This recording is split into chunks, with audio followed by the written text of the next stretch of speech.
안녕하십니까. 유튜브로 소통하는 시의원 윤창근입니다. 반갑습니다. 저는 유튜브를 돈을 벌기 위해서가 아닙니다. 시민들과 함께 소통하고 그리고 시민들의 알 권리를 위해서 저는 유튜브를 합니다. 그리고 특히 사회적 약자를 위해서 유튜브를 합니다. 오늘은 부모 빚을 대물림 받아서 피폐한 삶을 살고 있는 우리 아동과 청소년에 대한 이야기를 좀 해볼까 합니다. 부모 빚을 대물림 받아서 아동 청소년들이 피폐한 삶으로 몰아가는 경우가 많은데요. 이 경우 지자체가 즉 성남시가 법률 자문을 통해서 지원을 하면 많은 부분 그런 문제들을 해결할 수가 있습니다. 아, 제가 사례를 한 가지 좀 말씀드리려고 합니다. 아주 참 슬픈 사례인데요.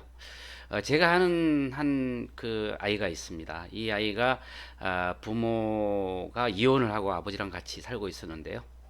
이 아버지가 현장에서 불의의 사고로 사망을 하게 됩니다. 혼자 남게 된 이 아이는 정말 아무도 없이 홀로 호열단신 혼자 남게 되었죠. 그래서 제가 그 사연을 어떻게 알고 다니던 학교를 계속 다녀서 졸업할 수 있도록 주변에서 장학금의 지원을 좀 할 수 있도록 도왔고요. 그리고 혼자 살 수 없으니까 그룹홈이나 이런 곳에 살 수 있도록 제가 좀 주선을 해 준 바가 있습니다. 이 친구는 지금 아주 건실한 청년으로 사회 생활을 하고 있는데요. 혼자 살고 나서 얼마 되지 않아 저한테 갑자기 연락이 왔습니다. 그 연락을 받고 만났더니 이 친구가 하는 이야기가 아버지 빚을 그 대물림하게 됐다는 하소연을 하는 겁니다. 사연인 즉슨 사실은 1,000만 원짜리 월세를 살다 보니 아버지한테 물려받은 재산은 1,000만 원이 전부였습니다. 그런데 이 아버지가 돌아가시기 전에 수천만 원의 빚을 지고 있었던 겁니다. 이 수천만 원의 빚을 원래 본인이 가지고 있던 재산을 상속을 하는 부분을 포기하지 않으면 빚까지 상속되게 되어서 이 친구가 그 빚까지 사실은 갚아야 되는 그런 안타까운 현실이 돼버린 거죠. 사실 미리 알았더라면 상속 포기를 했다면 아마 그 빚을 물려받지 않아도 됐을 겁니다. 이 누군가로부터 사실은 그 법률 좀 자문을 받아서 이 아이가 상속을 포기할 수만 있었다면 이렇게 아버지가 졌던 빚을 아마 대물림하지 않아도 아마 됐을 겁니다. 제가 그 사연을 접하고 저도 참 많이 아쉽고 내가 더 관심을 가졌으면 어땠을까 하는 참 반성도 하면서 앞으로는 이렇게 아버지나 부모가 물려준 빚 때문에 아동이나 청소년이 피폐한 삶을 사는 그런 경우가 없으면 좋겠다라는 생각을 하다가 제가 이번에 관련된 조례를 발의를 했습니다. 이렇게 정말 안타까운 사연이 다시는 우리 성남시에서는 있어서는 안 된다는 생각 속에서 성남시 아동 청소년 부모빚 대물림 방지 지원에 관한 조례안을 제가 이번에 대표 발의를 했습니다. 1월 말에 있을 의회에서 아마 다루게 될 텐데요. 제가 이 조례를 대표 발의하게 된 이유가 사실은 성남시에 거주하는 우리 아동과 청소년들이 사망한 부모의 채무를 상속받음으로 해서 어려운 상황에 빠지지 않도록 법률 지원하는 그런 조례입니다. 이 법률 지원을 통해서 권리를 보호하고 건강한 사회 구성원으로 이 아이들이 성장할 수 있도록 하기 위해서 조례를 제정하게 되었습니다.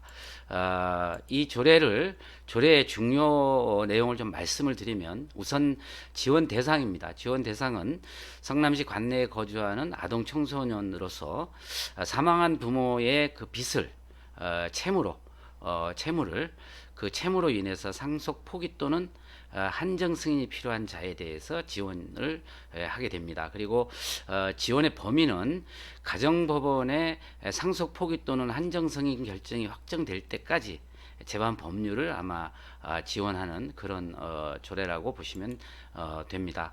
아, 사실은 상속받은 재산보다도 부채가 많은 경우에는 차라리 상속을 포기하는 것이 유리합니다. 대부분의 아동 청소년들이 사실은 이런 것들을 몰라서 시간을 놓쳐버리는 바람에 부모가 진 빚까지 이렇게 대물림 받게 되는데요.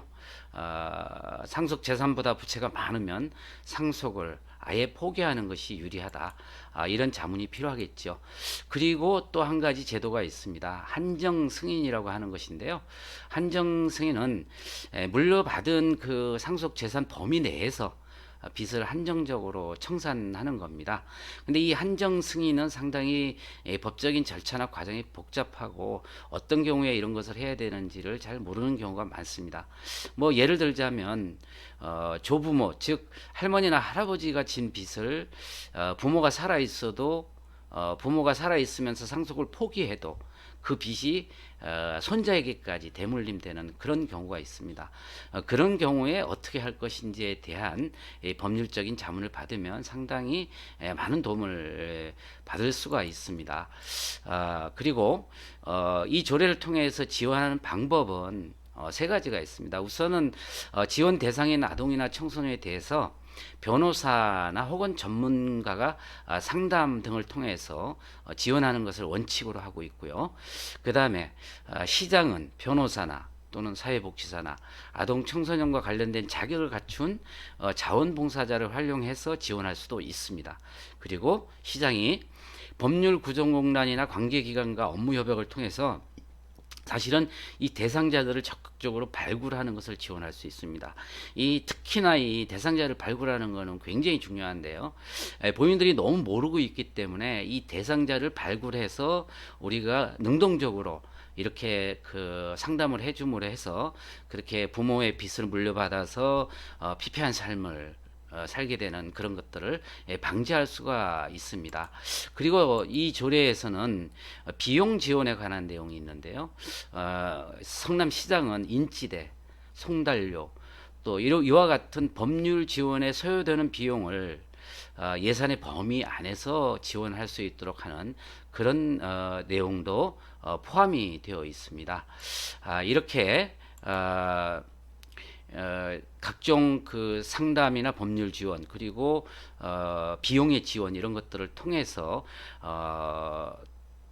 이 부모로부터 물려받은 그런 어떤 빚 때문에 이렇게 피폐한 삶을 살지 않도록 그렇게 돕는 조례라고 보시면 되는데요. 우리 모두가 사실은 사회적 약자와 함께 늘 함께 하는 것이 필요하다고 보는데요.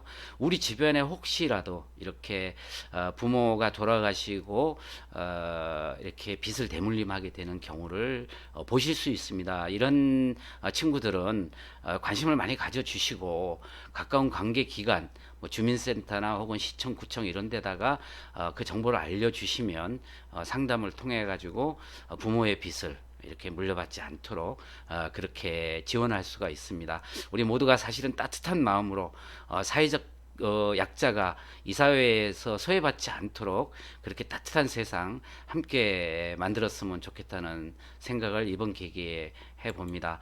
저는 유튜브로 소통하는 시의원입니다.